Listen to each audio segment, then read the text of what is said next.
Hello, I'm Doug, and this is the Taste and Sensibility channel, and we have made it all the way to our last episode of Mild Melty Cheeses, number 32, where we're looking at this Toma from Point Reyes Dairy, Creamery, I don't know what they call it.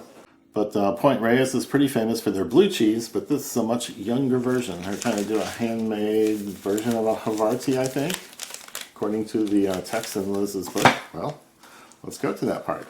On the same page where she describes a tome, she describes Toma from Point Reyes Farmstead Cheese Company. There's the name right there. Should have looked there first.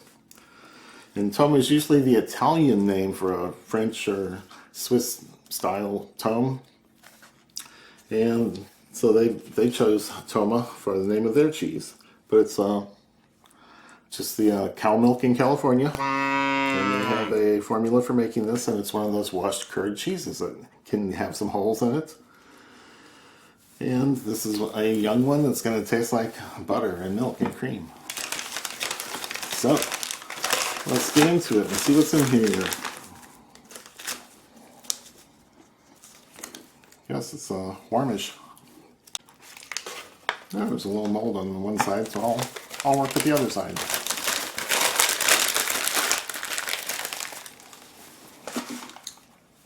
So, Point Reyes is an interesting place, somewhat north of San Francisco. It's an interesting place to visit, and I went there 25 years ago. Wow. So, there was mold in the interior here because of the holes. So, I don't think it's harmful, but I'm going to cut that stuff off. So, this cheese company is famous for blue cheese, so they got lots of that mold around. So I will not worry about the rest of it. Maybe I'll try it as a tasting item. I think I'll just go with that. So that is a good smell. Tiny bit earthy. Tiny bit, oh wow. Yeah, I'm sticking my nose in the mold, that's why. Let me go over here. That is interesting. There's dairy notes, but then there's some signs of age. I don't know exactly how old the cheese is. It doesn't say. But we're about to cut some pieces off and start tasting. But first, let me say to please like this video and leave comments and questions down below. And share it with friends. Subscribe to the channel and click that bell to get notified when the new videos come out. And the new videos will be on some other series after this. And I'm shooting these so far ahead of time, I don't know what the next series is going to be. So you'll just have to find out when we get there.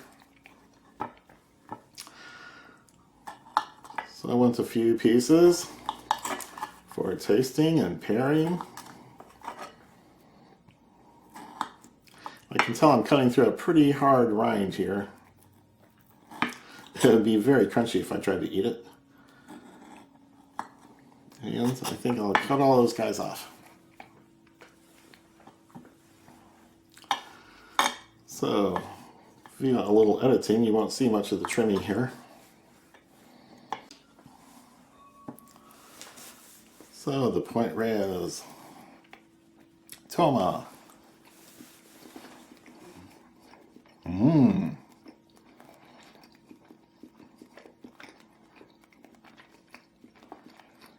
Smooth, buttery, enough salt to make it interesting. Wow. Texture like a real young cheddar or something softer. Not like the moistest of the havartis or goudas or asiagos we had, but along those lines. It's very soft, smooth, pliable. Tasty, buttery, and I can tell there's salt in there.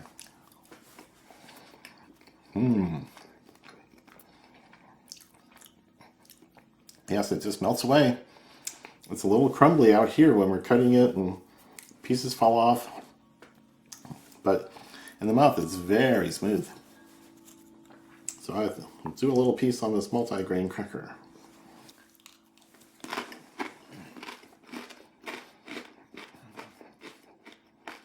Wow.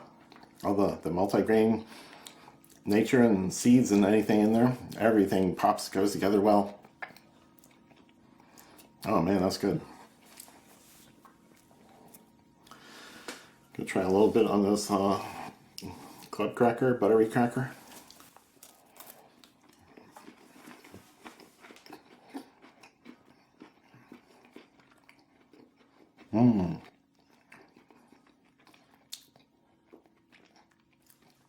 Texture of the cheese is really nice.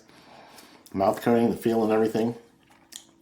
And it's good to have some crunch or a crunchy cracker in there for a little texture change.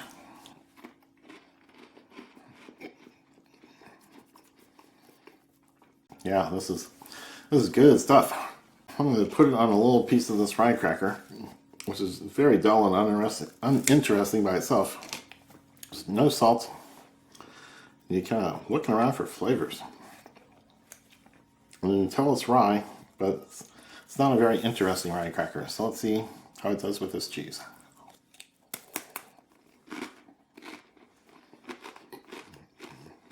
Takes a lot of chewing. The cracker's dry, unsalted, and the cheese has enough salt for both of them, really.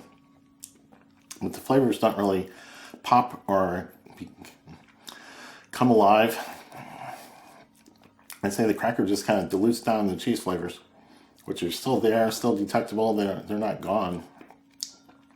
But other things make it more interesting. So I think I'll move on over here. I like fresh fruit things. Those usually work out well. So I'm going to go with this black plum, fresh black plum, that's very juicy and very sweet. And I think that's going to get along with this cheese pretty well.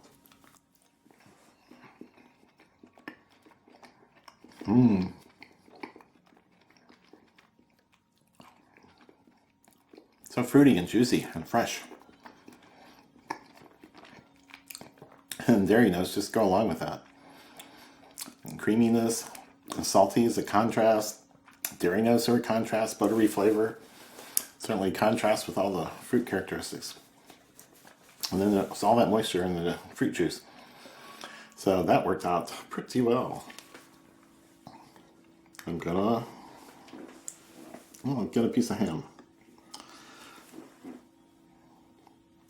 So I'm almost more ham than cheese here, but they ought to go together, I would think.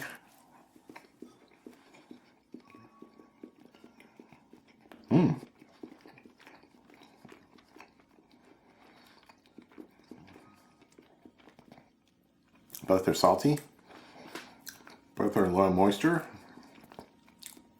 And the ham has more savory notes that are real interesting going along with that cheese. Yeah, that's a good combination, and a sandwich would be pretty good made with those ingredients. And I'm running out of pieces here, so I'll make a few more. To taste this, I think I'll end up with a grilled cheese out of this kind. I think it's going to be a great melter.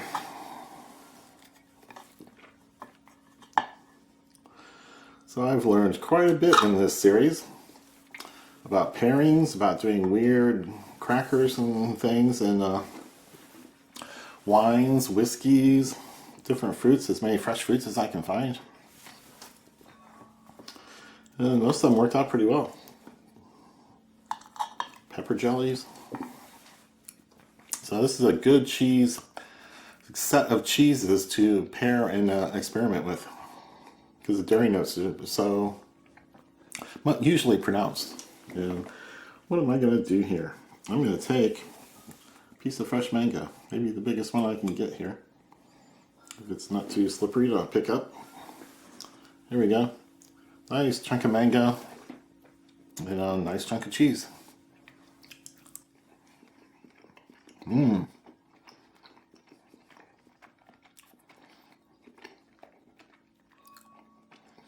Top-notch combination. Juicy, sweet, fresh mango. And then all the contrasting things from the cheese. Fatty mouthfeel and butter notes. Salt versus no salt. Oh man. And what else? I'm going to do a piece of kiwi Maybe try some chili pepper things. So kiwi and toma.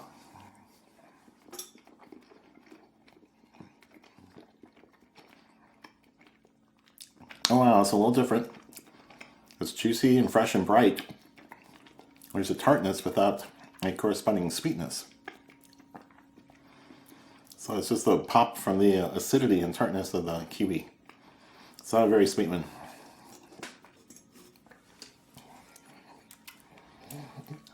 So, excellent. This is turning out well. I'm going to try a roasted New Mexico chili, which I roasted yesterday. I let it cool off and peeled it. So this is a lot of chili, and I went to the hotter end with all the ribs and closer to the seed pod. So the other narrow end is less heat.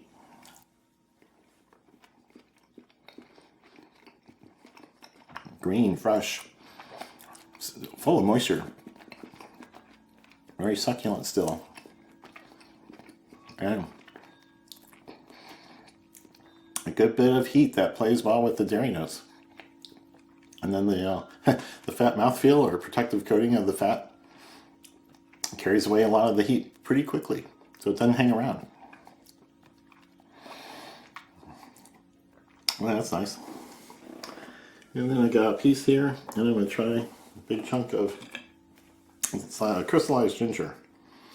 European company that does it, but I don't know actually where anybody grows ginger. So, slightly sweetened crystallized ginger on Point Reyes Toma.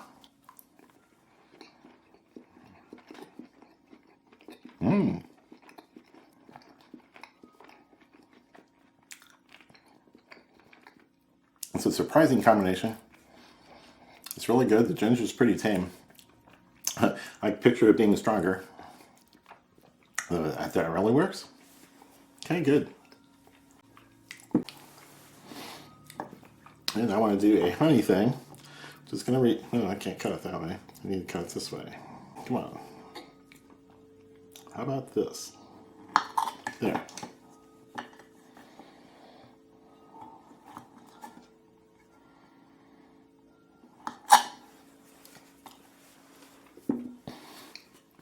Okay, before I do the honey, well, then I'll do that later.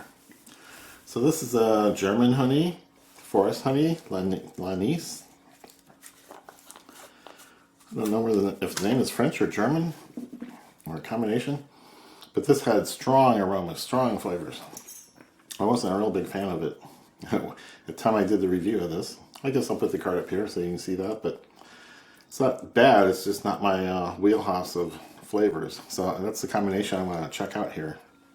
Let's do the dark, strong flavors of this honey get along with this cheese, which is a little to the mild side. Let's find out.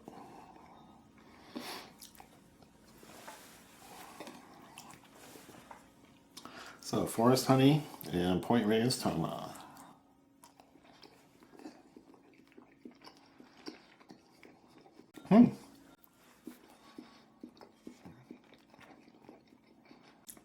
There's a sweetness, there's a lot of honey notes.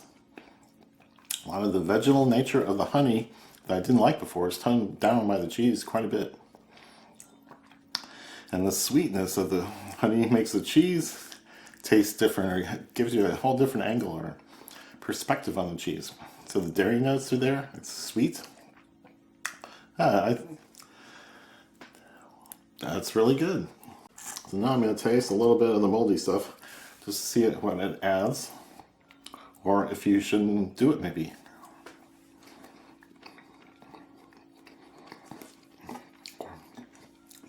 I'd say don't do it. So, since I know about it and I'm going to make a sandwich out of this part, I'm going to cut this part out. Okay, that one's gone.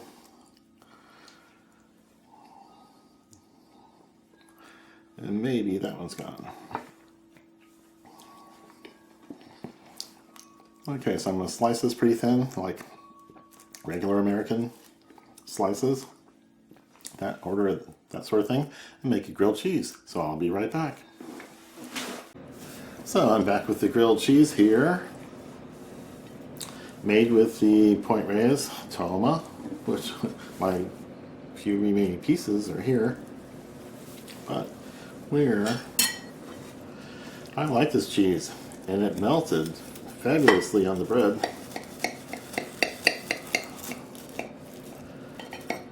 So it was a really good melter. And I really like this. This is one notch milder than that last cheese we did, the sheep milk cheese lamb chopper. That's it, from Cypress Grove. It was really Dutch. And this is reminiscent, but a little lighter, a little smoother in texture. Whoa, that is a nice melt. That is a nice melt. So the flavors are a touch lighter than that guy, and less fat here, less of the animal-y flavors or grassiness from the sheep milk. Wow, that looks wonderful. Smells wonderful. Okay, let's dive in.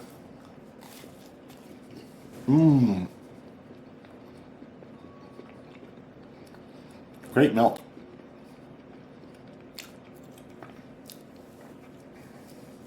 Yeah, it reminds me of the lightest cheeses in this group.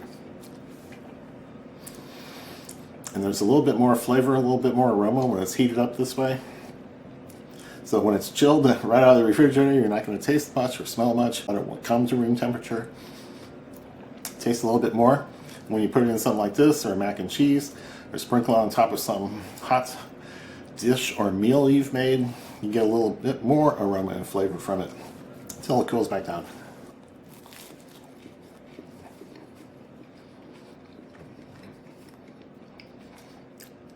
I get the saltiness better. I just thought it was modestly salty, plain at room temperature. This seems a little saltier. I can't say it's creamier. You get a different kind of mouthfeel, like the oil is more coming out. You're not getting the texture of the whole unified cheese like you would at room temperature. But the oil's coming out and the flavors are going one way and the texture is going a different way.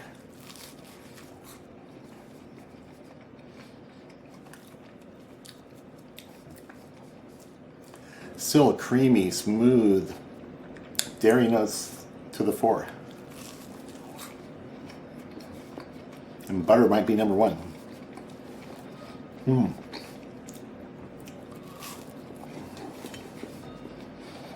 Super melter, super tasty. Kids would like it. Nothing objectionable about it. That's a good cheese that I like a lot. And it makes a great it makes a great grilled cheese.